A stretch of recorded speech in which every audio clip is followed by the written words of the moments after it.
I think the thing I would say about dentistry specifically, or why to niche, is like, it's honestly really fun to go deep on one niche thing. And that's been great. I think dentistry is the perfect place for me. I never in a million years would have ever thought, oh, I'm going to go spend, my entire career or a lot of my career in dentistry, but I couldn't think of a better place. It's got everything I want. It's got amazing technology. It's got amazing software. It's got a family-oriented business model. It's got entrepreneurship. It's got science and art. It has some of the friendliest, kindest, smartest, Agreed. most entrepreneurial people I have ever met. So much loyalty, so much dedication to their craft, to their people, to their patients. And so, like, to me, this is great. This is what I love. I am all in on dentistry. It's been such a wonderful gift to our life and to our livelihood. And I'm all about anybody that wants to niche in. I say go for it. It's perfect for us because it's got a high enough. Welcome to Dental Momentum, the podcast dedicated to lively discussions on business and financial strategies tailored for dental business owners. At Duckett Ladd, we're committed to transforming your business journey and supporting you at every stage. Join us as we delve into the keys to long-term practice success, from cutting-edge accounting and strategic tax planning to personalized business strategies. Together, let's propel your dental practice forward with unstoppable momentum. What is going on, buddy? How are you? I'm good, man. I'm good. Coming back from a great episode we just shot. I'm telling you what, it's absolutely fantastic. I knew when we met Laura and heard her story that we had to have her on the podcast, and I knew we were going to have a fun episode, but I think it was 10 times more fun than I thought it would be, to be honest. I don't know that you can have much more fun between a marketing group and an accounting group talking about their entrepreneurial journey. She brought it for sure. Yeah, she brought it for sure, guys. So you're going to really, really enjoy this episode. So get ready to listen in with Laura Maly, co-founder of Wonderist. Laura, I got to jump in, right? Inc. 5000, something that is just dynamite, right? I'm seeing all these companies, actually not a lot of companies, very few companies on it, right, that I know of. You are one of them. And we were just talking before we hit the record button. 5 years in a row, is that right? Inc. 5000? Jump in there. Tell me about that. Yeah. So, I mean, I think early on in our trajectory of Wonderist, there was a company that's based in Milwaukee, which is where Michael and I are from. And our friend worked there, and he was leading the charge on a lot of their growth, and they won the Inc. 5000. We thought to ourselves, well, we got to try, right? We have to try. And in 2020, we applied for the first time, and much to our surprise, we made the list. And that was just a dream for Michael and I to be able to do something like that. It's to us, the signal of an entrepreneur, right? Yeah. Somebody who's doing it, who's working the grind, working the grit, and seeing success. And so, of course, we apply the next year and the next year. But Michael and I never take any time to celebrate anything. We're just always on to the next thing. What's the next charge? What's the next thing we need to be better, faster, stronger at? And I remember when we made that list the first time, we were excited, but we didn't stop to think about it. And Michael looked at me and he's like, well, we thought the mark of making it was making it once, but really the mark of making it is making it 5 years in a row, Yeah. which less than 1% of the businesses on the list do. And we just yesterday or 2 days ago found out our ranking, and we have made it now 5 consecutive years in a row, which is very exciting, and amongst some very cool and respectable names industry wide. So I feel like we need to give you like just a clap. I mean, that is crazy. Crazy accomplishment. Yeah, the sound effect, Jared. The clapping, little clapping sound effect.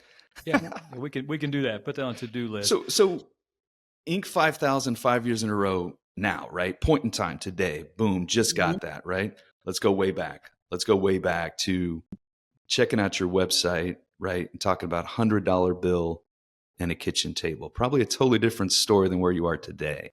Let's start there. Tell us about the $100 bill, the kitchen table, where your head was at, and how you got this baby started.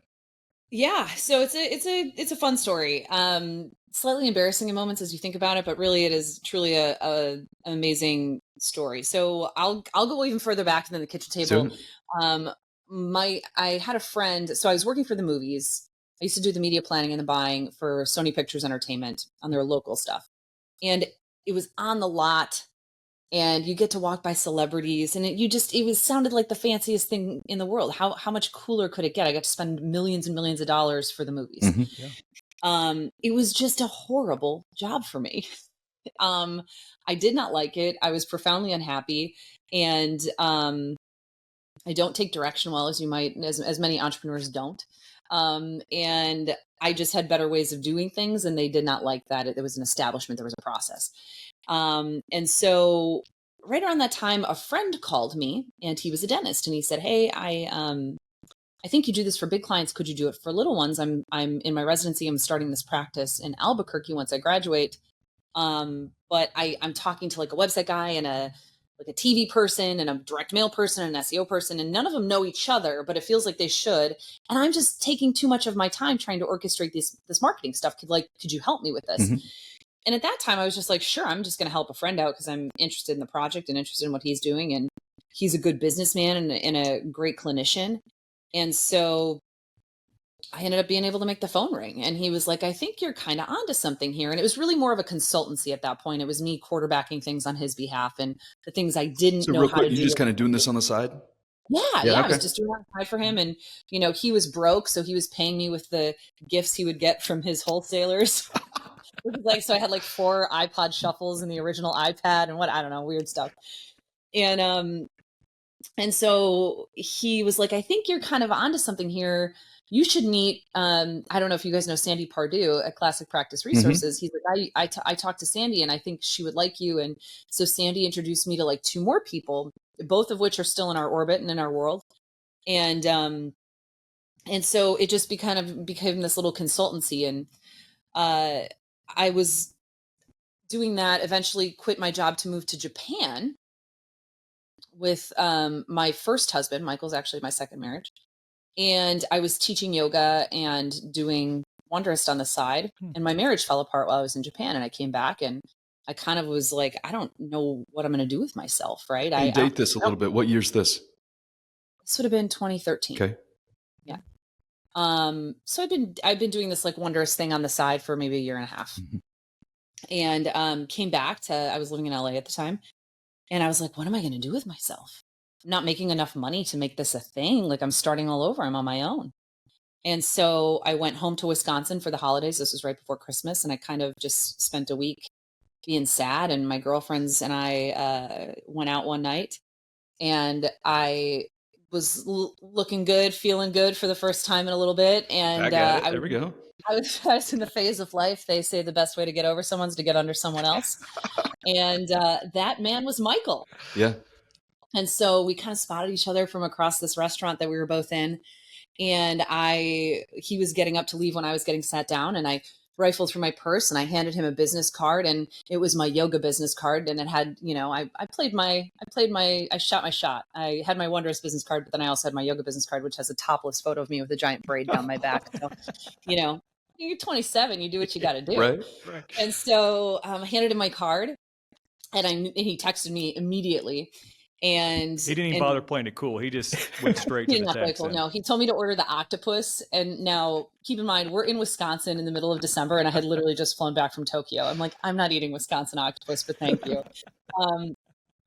And so anywho, he and I connected over text message, and it turned out we're both adopted, and we both know our biological parents, which is a rarity. This is a very long way to get to the story that you're trying to get to. This is good. Keep going. Yeah, keep going. We were just immediately enamored with one another. And he had a healthcare background, and he was working for Assurant Health before they went defunct. And he was working for a Skunk Works division where they would try and mine for data, patient diagnosis data, without having to ask for it, because this was in the post-Obamacare Act. So you couldn't mine for information the way you used to be able to, or something like that. I don't totally understand it. So he had this amazing healthcare background. He had some of the marketing skills. He knew how to do photo and video because that was just a hobby he'd always had. And so all the things that I didn't know how to do, he knew how to do. And I had an agency background. I had account management background. I knew how to do all the social media stuff. I had gone to shoots and helped produce the shoots before. So it was just sort of this perfect meeting of 2 people. And he was like, Laura, part of starting a business is solving a problem for a group of people who need your resource. And I was like, oh, and like, I guess in the back of my mind, I had always thought maybe I'd start an agency someday, but I never thought I had the risk tolerance or the tools to do that. I couldn't have told you how I was going to go about it. And so Michael and I just started working on it like immediately and seeing if we could make anything happen. And we immediately fell in love. We were totally inseparable. I'm sure if you asked our parents back then, they were telling us it was a terrible decision. It was a terrible decision. Frankly, I'd never want my own daughters to do that. But it just worked. And so from there, we had a handful of clients and we sort of shifted the model from this consultancy into an agency and started working from our kitchen table every day. And I didn't have anything else to be doing. And then Assurant happened to go defunct right at that point, and they let his department go. And so we had some runway to actually try and build something really fast. And so we started stringing a team together and having, we weren't making any money. And So how I many remember clients did you have at the beginning though? Like how many dentists? 3? I think I had 3. And then when he joined, we very quickly got to 6 or 7. And so with that, we were like we were in the black, but vaguely, and like maybe a couple $100. And then I remember, the very first check we wrote ourselves was $333 each. And oh Boom. boy, did we feel rich. And we went and had a very nice dinner that night, and I will Got never some more forget octopus, probably. it. Did not get the octopus. So that's kind of how it started. And then we would have we'd interview people. So at this point, we were kind of working Milwaukee, and then we moved back to LA because that's where my center had been for the last years prior. And we were like, hey, I think we want to try and like buy a house and establish an actual business. But we couldn't afford the west side of LA. And Michael was like, well, what about San Diego? Like I kind of grew up going there. And I was like, nah, that's where the people who can't hack it in LA go. Well, I will tell you, I ate those words. I love it here. It's amazing. San Diego is the best place. And we feel very lucky to be here. And so we started our office out of our condo down here when we moved. And we'd interview people at the local coffee shop that we found on Craigslist. And we'd say, occasionally you have to work out of our house. And then we'd call them and say, by the way, you're hired. You have to work out of our house. And so every day we have 4 or 5 people come to our house and work there for 8 hours and then go home. And it's like cute, but also not cute at all. And at one point, my biological father and his wife came to stay with us for a few days. And he woke up in the morning and walked out of the guest room, which also was our conference room, by the way, and went to get a glass of water in his underwear. Only to realize there was 5 people working at the kitchen table that he totally forgot about. Monday morning staff meeting, right? And like he grabs me by the back of the neck and he's like, Laura, you need an office. And we were like, oh, it just never occurred to us to get an office. We thought maybe we'd just get a bigger condo or something. So a week later we had an office, and we've grown through that. In fact, it was like a 400 square foot office. And then there was like a wall next to us with another little group in there, and they moved out. So we took over that space, which was like another 300 square feet. So we had 700 square feet total, and we wrote 2 press releases for it, which are still available on the internet today. So when did you find out that 5,000 resume?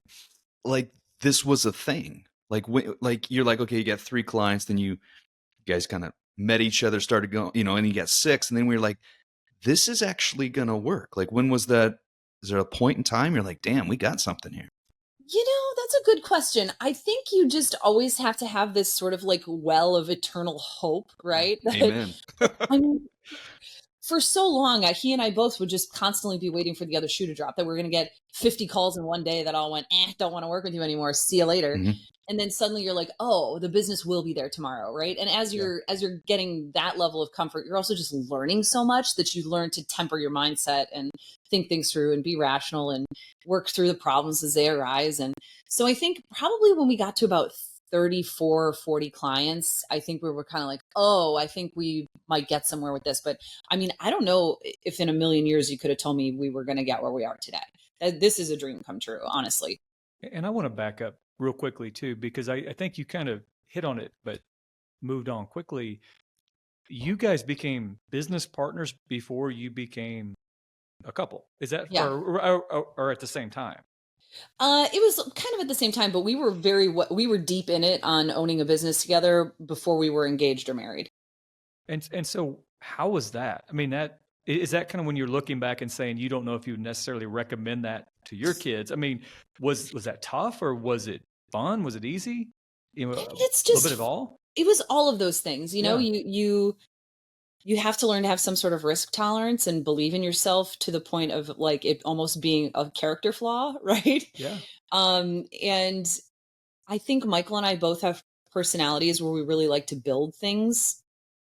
And so whether it's a business or our house or our family, like we're by nature tinkerers or thinkers or want to always do something a little different and see if we can make it work slightly more efficiently. And so we just take a lot of joy in that. That's something that's just core to both of our personalities. So it was fun to do that together. But I think we also are both very intense and big personalities, so that has its hard days, right? And Sure. that can be with each other, but it also could be like a client comes to you and is upset about something or doesn't think something's fair or whatever it is. And I think the hardest thing in those early days was that we both would have the same bad days. Yeah. And normal relationship, everybody's working a separate job, you're working a separate job as your Sure. spouse. You have a bad day, but you can come home and your spouse can help you compensate for that, right? And they can bring you back around. And we wouldn't have that. We would have like the same bad low day. So like climbing out from underneath it felt especially hard, or it would just like put us at odds against each other, even though it wasn't really us at odds against each other. It was a different circumstance from work. So that was really the most difficult part in the early days. And as we've grown, we've obviously moved our roles into separate directions, but complementary directions. So we have the autonomy to kind of run things separately. And I know he takes care of this and I take care of that. And we try and stay in our lanes, so to speak. And then we also have a COO now, Matt. And he's Michael's best friend from, I think, first grade. And so we like nepotism, Was he at the obviously. restaurant that night too? Yeah, he was Yeah. actually. Yeah, he's another. And so we the three of us work really well together. Matt brings a skill set to the table that neither Michael or I have. And so he's been amazing in working with our team and taking his aspect of the business. So it's been really nice to have a third person to really bounce things off of the last couple of years as well. Mm-hmm. So when you look at your situation early on, and we see this with our dentists a lot, I'm sure you do too, they have a husband and wife that maybe work together in the practice in some capacity. And, it is tough, I'm assuming, to kind of unplug and disconnect, especially when you're working out of your own home. I mean, did you find that you could do that, when you were building this business, or was it really hard to kind of turn off the work side and actually have a life together as a couple, a normal couple? It's interesting that I was actually literally just talking to Jason Tyson about this. He and I had the same thoughts. I think there was a long time where Michael and I would go to dinner and we'd be like, okay, just one more thing about work. Okay, Yeah. now we're going to focus on us. Yeah. And then at one point we kind of just were like, you know what, screw it. We really like work This and is us. we shouldn't feel bad talking about it because we enjoy it. And it's something we do together. And I think there's celebration in that. I don't think there's distraction in that. And so we kind of started looking at our life as one big messy pile. And so, you often will see our dogs here, our kids here, or, our part-time marketing coordinator is also our nanny. And like I said, Michael's best friend from for first grade is our CEO. It's just, we live life with everyone in our orbit all the time. And Life is work and work is life. It's just all we intertwined. welcome it all together, and we enjoy it that way because there's so much fun crossover. And yesterday I had to speak at an event last night. Forrest, who's our director of sales, lives like a quarter mile away from us, and I was like, oh, just come over, we'll drive together. And we drive together, and Forrest walks in and they're like, my kids are like, Uncle Forrest, Uncle, and so it's just, but I like that. It's fun and it's exciting. And I like that our kids get a taste of what we're building here, and our team gets a taste of what we've built at home. And it just seems to all go really well together, and it's so complementary. And I think that makes it fun. So I think there was just a point maybe a decade ago where I just stopped looking at it like a separation. And I just see it as all one big, bold life now. And I like that better. Makes me feel less guilty. So go back to when you got the 30, 40 clients and you're really starting to gain this momentum, like, hey, this is working, right? We got something here. We can really scale this and take this big. what do you think allowed you to do that? Like, how were you able to go out and just find more and more dentists? Is it like word of mouth? Is it you guys are just badasses and have great service? I mean, what is it that made you guys just snowball? I think it's a couple things. I mean, from a personality standpoint, I think, and you guys know this too. It's, can you take the body punches every single day, Yeah. like, and get up and do it the next day, and not take it, but take it and learn from it, and then not do that again, and make sure it doesn't happen that same way again. And so, Mm. like, for Michael and I think, he and I just have a lot of stamina. I think that's representative in both of us. He and I have a deep well of stamina. We don't get tired. And even when we do, we just find a way to keep going. And we don't take a lot of pauses. We don't take a lot of breaths, and we live our life that way too. Like, we were talking before we started recording. And it's like, I had such a busy week. I totally forgot my parents were flying into town today. And I was like, well, that is what it is. Oh, by the way, we're having 30 people over on Sunday for a birthday party. I haven't thought about any of it, but I'll figure it out. It'll be fine. It'll be a great party. And so that's just sort of how we live, is like full throttle, drinking from a fire hose all the time. And so, to get back to your point, I think for Michael and I personally, it's the deep well of stamina is the thing, and resilience that helps propel everything else. Mm-hmm. And then in terms of like what has been the thing that has tipped Wonderist into its massive growth is the people above and beyond us. We have got a team that just cares tremendously. And that sounds just so trite to say. It sounds so like, yeah, of course you do. Everybody does. But I feel like our team is the secret sauce in all of this. They care to learn. They're curious people. They like success. They like feeling accomplished. They like building things the same way we do. And they've just come together and pulled together a great product. We also found a niche in a time when it was necessary and needed, and that was helpful. And Michael and I have never shied away from putting ourselves at the front of the business and letting people know who we are, and not hiding behind the business. We are out front. We are up front. We are still on the road at the road shows. I'm still the one talking. I don't take sales calls anymore, but I'm very much in it, in that world. And so we've always sort of put ourselves on display, put our vulnerability on display. We've been very honest about who we are as people and what we expect of ourselves, and the kind of business we want to build. And so I think all of those things as a amalgamation together really put a lot of momentum behind us, and we build beautiful products. I mean, our websites are beautiful. Our ongoing services are well performing. We show instead of tell, and I think people enjoy that. And I think one of the things that is the biggest hallmark of a great entrepreneur, and you guys know this too, is admitting when you screw up and admitting when you fail. And I don't bat 1,000. We don't bat 1,000, but we're honest enough to say, hey, we screwed this up and we want to make it right. So you mentioned, and I agree with what you said 100%. I mean, most businesses that scale get on the Inc. 5000, like you guys are 5 years in a row. It's the team, right? That's the secret sauce. But go back to no office in a condo, people coming out in their underwear kind of thing. Like, how do you hire? How do you attract? How do you retain those really, really good people in a business that's just starting up? Like, pat yourself on the back here a little bit. What are you doing? Yeah. I can tell you there was I will tell you the pinnacle moment when we realized we had to invest in culture. We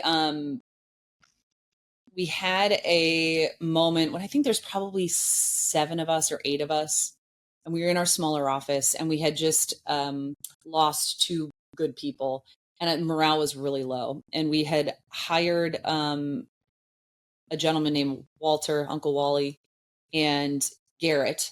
And Garrett's our longest standing employee. He's been with us nearly 8 years, I think. And they went out to Bevmo and got a bunch of stuff for Hawaiian lays and Hawaiian pineapple cups, and then made tropical drinks at the office just to try and lift everybody's spirits. And it wasn't driven by Michael and I. It was driven by them and their desire to make everybody happy and want to see people move forward in a positive direction. And Garrett's wife had a job where they were doing stuff like that at work. And he was like, well, that's cool. I can do that. And they spent like $50. And it was this thing that just lifted everybody's spirits. And it felt good, and they felt good, and everybody felt like they could move forward in a positive way and in a good chapter. And I will always credit Wally for that. I will always credit Garrett for that. That was a standout moment when Michael and I were like, we're doing something wrong. We need to do it better. Garrett and Walter saw that. How do we take that learning and now apply it? And We have a really robust culture program here. In fact, we have an office and culture manager here whose job it is to keep morale high. She does all of our surveys. We survey people quarterly on their happiness. We ask for feedback near constantly. And we take that feedback really seriously. We talk about it in leadership. We talk about it amongst ourselves. It gets leveraged into change. And if it's not going to get leveraged into change today, we'll let you know when it will, right? We're going to do this first, then we're going to do that. But we have 4 culture pillars here. We have personal, professional development, social good, and health and wellness. And we have subcommittees that volunteer at the end of every year to run the next year's programming. And so it's usually like 2 to 4 people will take a pillar, and it's their job to plan at least 4 events once a quarter. So like one every quarter in each of the pillars. But people enjoy it so much that we end up doing, I think, near like 30 or 40 events a year. It's wild. You guys don't work, you just party. It's not, well, I think I need to clarify, because it is not only the social pillar is the party pillar. But we did succulent making at a local little spot down the street. We play pickleball together like every other month. We do a food bank frenzy where we raise money for the local food bank. We do a gala. There's a big gala here in San Diego for the Dental Foundation that helps veterans recovering from homelessness. We're a huge driver behind their marketing and fundraising efforts. We do all of their marketing for that. And that's all pillar related. Then, of course, we have our happy hours. But we have guest speakers in, like how we did this week. And I was telling you earlier with the Bank of America team, they came in and spoke. And so we try to focus on a little bit of everything so that we can all be well-rounded and developed people, and then understand the why, right? It's like, why are we doing this? We're doing this, so you can learn, so you can grow, so you can expand, and so we can share in those experiences together. That is key. One thing you said that I think is, really interesting to me is that entrepreneurs do admit when they make mistakes, and kind of running through the thread of people, sometimes you make mistakes with people too. And so how have you dealt with that, Laura, when do you find ways to make sure that the people that you're bringing in have the highest upside as possible, but then also, some kind of analysis or evaluation to make sure the right people are on the team, and that maybe some of those mistakes that we make that slip through the cracks are taken care of and kind of moved out? How do you look at that? Yeah, I mean, I think there's been a lot of seasons of that, to be honest. We have really great employee retention here, which I'm very proud of.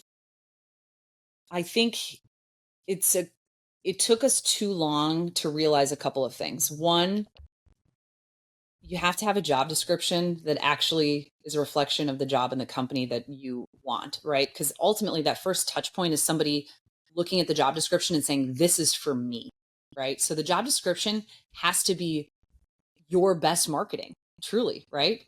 Yeah. And so working on that, refining that, so it's truly a reflection of the company and the job. And then for so long, we just have people in for an interview and be like, yeah, they were good. And it sounds so dumb to say, it took us way too long to figure it out. You need a consistent hiring process. Yeah. So now it's a 30-minute phone screen. It's an hour R2 interview in person. And we're all in office here. So we only have a handful of remote hires. But there's 60 of us here now, and 55 of us are all in office. We're in office 2 days a week. So you come in, do your R2, but you have to level the playing field. So we weren't asking the same questions in the same interview in the same amount of time every time. And so finally we got this process down where you're like, if you're incoming for a CSM role, this is your 30-minute set of questions. This is your 60-minute set of questions. And everybody's on the level playing field, so that when you have to go make a decision, you're looking at the same person's head, or the candidates have all answered the same questions. So you're not like left wondering, oh, I forgot to ask this person about this thing, or I forgot to ask this person. So that's worked really well, really cleanly. And then I think when we hit hard moments, it's just about having an honest dialogue. And it's like, hey, we've had people we've loved, adored here. And the time just comes for us to all part ways because they want something else, or they want to move in a different direction with their career, or we're not happy with the attitude they're bringing every day and if things have changed, or it's just like, hey, the company has moved in such a direction that this is not your skill set anymore. And we can have you rise to the occasion, and we're happy to have you do that. We'd love to have you do that. But if we can't, we have to move in another direction. And so, we've got a lot of longevity here, but we certainly have people who are saying, hey, listen, I was doing this, now I'm doing this, and I'm more interested in pursuing that in the future. And I know that you don't have that here. But really, I think we're looking for like certain qualities in people more than anything. We're looking for positive intent. We're looking for problem solving skills. We're looking for naturally curious people. We're looking for people who like to be around and get energy from other people. And those tend to be people who succeed and do really well here. That's good. What along your journey, right? We talk, Bill and I talk about this all the time. We talk about we call it the owner's trap. I don't know, Bill, where we heard that from. Maybe you made it up or it's a book. I don't know, but it's like, it's the mentality of growing a business, right? And you're the one actually, what is it, Bill? The three things. You're like selling the work, Selling it. you're doing the work, and yet you're the owner, right? You're everything, right? Mm-hmm. You talk about hiring these good people as you go along. When did you start, I'm going to use words, pulling yourself out of like doing everything, right? Is it like hiring that COO, hiring those other key positions like around you? Yeah. I mean, I think in 2019-ish, it was before COVID. So We you're like started 6 really, years-ish into this thing, give or take. yeah, we started really formulating departments and then having a leader of the department, so the department head, and feeling like we could really trust them to handle and navigate things. And now we're to a point where we have a very strong leadership team, and Michael and I are very much out of a lot of day-to-day stuff, unless it's a strategic partner that's big or something new is happening, or we're working on an integration right now. So Michael's working pretty hard on that, and we've got a couple strategic partnerships we're working on. So like we're definitely working on the business and less in the business. I think that's really been a great challenge that's come from Matt, our COO. We were doing it partially, but not doing it completely. And he really challenged us to say, hey, listen, if you want your leadership to be leadership, then let them lead. And you lead them. And we were like, oh yeah, how innovative, right? Common sense, right? But it's so hard to do. The budget. Yeah. He's great. And so we really in the last 2 years have done that well. And I think we've all earlier this year, we trifurcated the team where Matt took product, Michael took our CSMs, sales and tech, and then I have partnerships, HR and office management. So we've and then I do obviously our speaking stuff. So I'm sort of the forward face in that regard. And so that has worked really well for us. That's been a trifurcation of talent also. So that's where everybody from the three of us excel the best. And so we've put ourselves in the best place to succeed, which I really enjoy. But I think honestly, in the last year, a lot of our hand has been forced because of Francie's journey. And our team has really been challenged to rise to the occasion, because last year we just, by default of our life and what's happened, have had to pull back and say, hey, listen, you got to handle this because I got to go to the doctor. Almost forced you to do that. Yeah. But it's all been for the better, because our team has developed tremendously in the last year. They're so talented. They can be trusted to handle difficult meetings, difficult conversations, difficult problems to solve. And we're really proud of them for that. I mean, it's been amazing. What would you say to, say, dentists who don't think that's possible, to step back and let your team take care of things like that? That's a really good question. I think dentists are faced with an interesting problem that people like you and I don't necessarily have, because you're limited to your structure and production based on revenue and square footage to some extent, right? And so I think there's a angle of it where I would say, listen, you're the boss, you do what you want. And part of owning a business means you get to do what you want. And so what do you want? Decide what it is, and then go figure out how to get it for yourself. But I also would say, so much of this is like an onion. One layer reveals itself, and then the next layer reveals itself. And you're like, oh, like I got that advice 5 years ago. It didn't land at all, but it lands perfectly today with where I'm at. And I need to keep pursuing this path so I can make the next nugget reveal itself. Right. And so I think dentists absolutely can do that. You just have to figure out what you want, but you also have to figure out what you're best at. And I think innately all of us, especially people who have entrepreneurial spirit, want to be good at everything. And oftentimes have a hard time saying, well, I'm just not good at this, or this isn't going to be a skill set I'm super interested in. How can I find the best person to put in that place to balance me out where I stink? Or don't want to get better, right? Because there's things that you just don't want to do sometimes. So, and part of it's having the right team. Like, yeah, Eva, 100%. you know, Yes, 100%. yes. a lot of times when they have this frustration, they don't have the right people to delegate down and have that trust that they'll do what they're supposed to do anyway. And that becomes it's also just a different issue. Caliber. It's a different type of person. I shouldn't say caliber. That's incorrect. It's a different kind of person that works in a dental office than works in a marketing agency. And so you have to account for that too. Yeah. So what is it, as you've gone through this entire journey, like what is it, Inc. 5,000 5 years in a row? That's rapid growth, right? Every year. I mean, that's not, you don't just put your name in a hat and get picked, right? You get statistics and they're looking at revenue and all that fun stuff. You got a hell of a business that you've grown. What is it inside of you and your husband too, like that you guys keep want to grow and go and scale and get bigger? Like, what is it? What's the why there? As opposed to, I'm good. I got a really good business. I'm cool. Just, I think a desire and a curiosity for what the next level looks like.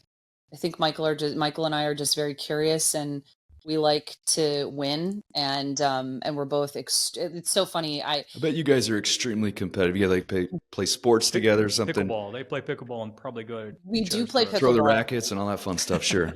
Right. We're good sports, but I think people, you know, you always define like a kid as a competitor. Oh, my kid's really competitive, or like I'm watching Wilder, who just started school. I can tell that he's kind of got some competition in him, and he likes to win, and he doesn't like to lose against his sister. And I think in my head, in a weird way, in my head at least, I equate that to like kid and teenager stuff. But it kind of stays with you. I like to win. I like to be the best, and Michael does too. And I think our desire to just keep pushing and seeing what the next level brings is just a trait innate to both of us. And you're right. We could sit back and settle for what is today, and I think we'd be happy with that too, to be honest with you. But I think there'd always be an itch inside of us to like wonder what came next and what's the next chapter. And like I said, we like building things. I don't know how, like, it's just That's innate fun to who we are. Yeah. Laura, when we kind of look back and at your journey of walking away from the stability, having that entrepreneurial bent, getting on the entrepreneurial track, you know, at that bar, pretty much that's where it started, and kind of built up all the way to Inc. 5,000 5 years in a row. 5 years from now, maybe 10 years in a row. If you were to look back and say, there is one thing that I would do over if I could, what would it be? There's one thing I could do over if I could. There's one. Or hit the reset button or redo button, something that, you know, through that journey that you screwed up. We all admit it, right? We all screw up. I mean, Jared and I probably have 15 things we could list. You know, it'd be hard picking the right one, but I'm just curious, what was the one thing that you would do differently if you could? I mean, honestly, I'm just like flooded with a million things. That's how we are. That's our walk. There's like a million things I do different every day. But I think honestly, if you're looking for an overarching theme, I would say probably just being more graceful to one another in our trajectory. Like there's just been days where we both could have chosen grace. Yeah. Probably mostly me. I'm pretty fierce. Michael's much kinder. Well, maybe look at it this way too. Like if you had advice, right? So let's just, did you say 2011 when you kind of kicked this off? 13, somewhere in there? Yeah, something like that. Yeah. 10 years, 11 years, 12 years. If somebody were doing this today, this is you back in 13, right? Yeah. And you're able to talk to them. What advice would you give them now? Based on Don't reinvent the wheel. Don't reinvent the wheel. Don't reinvent the wheel. Go deeper on that. What do you mean? Don't reinvent the wheel. I think Michael and I spend so much time instead of just listening to people who, and I guess you have to have the right level of discernment, right? It's like, I know that I can listen to this person because they've done what I've done and they have something relevant to the topic to say and lend me advice on. but I think too often Michael and I did the thing we knew we could have done in a shorter amount of time or with less work or with less frustration if we had just listened to somebody, but Yeah. we like always had to go make the mistake ourselves. Yeah. And Super so common. that's been a really good lesson in all of this, is like, don't reinvent the wheel. And honestly, very few people know this. We actually have a number of other businesses too. Wonderist is where we spend 99% of our 99% of our time. And we have a marketing agency that works with lawyers as well. And it's run by an amazing husband and wife team, April and Tyler, out of Charleston. And one of the great blessings that has come out of that partnership is that we've been able to say, don't reinvent the wheel. And they don't. And it's been so good for all of us. Because they haven't had to learn their own, like they've learned from so many of our mistakes that they were just like, yep, we get it. We'll do it your way. And that's been awesome. And they're just tremendous, and they're crushing it too. So that's been, I would say, don't reinvent the wheel. So on say this a couple more, and then we can wrap up. But the niche, right? The power of the niche. Mhm. You're a dental specific Yes. marketing company. You just referenced, hey, we've also got attorneys as well, right? We're dental specific CPAs. Mhm. So talk to the person who's saying, hey, niche isn't where it's at. We don't need to niche. We need to stay broad, right? How would you talk to that person that says, Laura, I'm starting my business and I'm not niching. I'm going to start a marketing company, but I'm not going to niche. I'm going to do everything that's out there. what would you say to them? I think that's a fair business model too, right? Sure. I think it just depends on who you are as a person. If you're like, hey, listen, variety is the spice of life for me, I love that. Good, more power to you. I'm talking to a guy from college who also made the Inc. 5000 message me on LinkedIn an hour ago. And he's like, hey, do you want to catch up? And he's got a marketing agency up in LA, and he does all kinds of clients. And he was ranked I think he was ranked in the top 400 or something like that. Oh, he So beat you, he's a Laura. big guy. No, I'm kidding. Oh yeah, he's a cool dude. I'm totally okay with it. And so, he seems to be doing just fine, Yeah. right? Who am I to say? And I think the thing I would say about dentistry specifically, or why to niche, is like, it's honestly really fun to go deep on one niche thing. And that's been great. I think dentistry is the perfect place for me. I never in a million years would have ever thought, oh, I'm going to go spend, my entire career or a lot of my career in dentistry, but I couldn't think of a better place. It's got everything I want. It's got amazing technology. It's got amazing software. It's got a family oriented business model. It's got entrepreneurship. It's got science and art. It has some of the friendliest, kindest, smartest, Agreed. most entrepreneurial people I have ever met. So much loyalty, so much dedication to their craft, to their people, to their patients. And so, like, to me, this is great. This is what I love. I am all in on dentistry. It's been such a wonderful gift to our life and to our livelihood. And I'm all about anybody that wants to niche in. I say go for it. It's perfect for us because it's got a high enough revenue per business to sustain marketing, right? Because if you start going into smaller businesses, it's hard to afford a marketing budget. And so it's been a great blessing for Michael and I. We're really happy having chosen to niche into dentistry. It's like, yeah, Alex Hormozy says, right? You got to work with clients who can pay your fees, right? Yep. That's exactly what Yep. it is. So let's do this. I hate asking this question, but I'm going to ask it anyway. Just watch the Olympics, right? They win the gold medals. Like, what's next, right? You just hit Inc. 5,000 5 years in a row. What's next, Laura? Like, literally, where are you guys taking Wonderist 5 years from now? What do you guys? Where's Wonderist at? Yeah, I think the thing I'm very, very, very, very so excited about is right now, and I was my brother-in-law, so Michael's brother, is our lead developer here, and he's just a brilliant guy. And him and Michael and Kate, who's our head of CRM and funnels, have been on the 1 yard line of getting our integration across the finish line. And so we're onboarding clients right now. It's really exciting. You might be asking, what does that mean, Laura? For us right now in the industry, I can generate phone calls for practice. You're a doctor and you say, Laura, what are you doing for me? What's Wonderist doing for me? I give you all this money every month. How many patients are you getting me? How do I know? And I can say, well, I generated you 75 calls or 100 calls. And you'd be like, yeah, but how do I know what that got me? Mhm. Right? I don't know what the return on that is. And we are onboarding clients currently with a full integration to Eagle Dentrix Open, soon to be CareStack, and a few others. That is basically going to close that loop.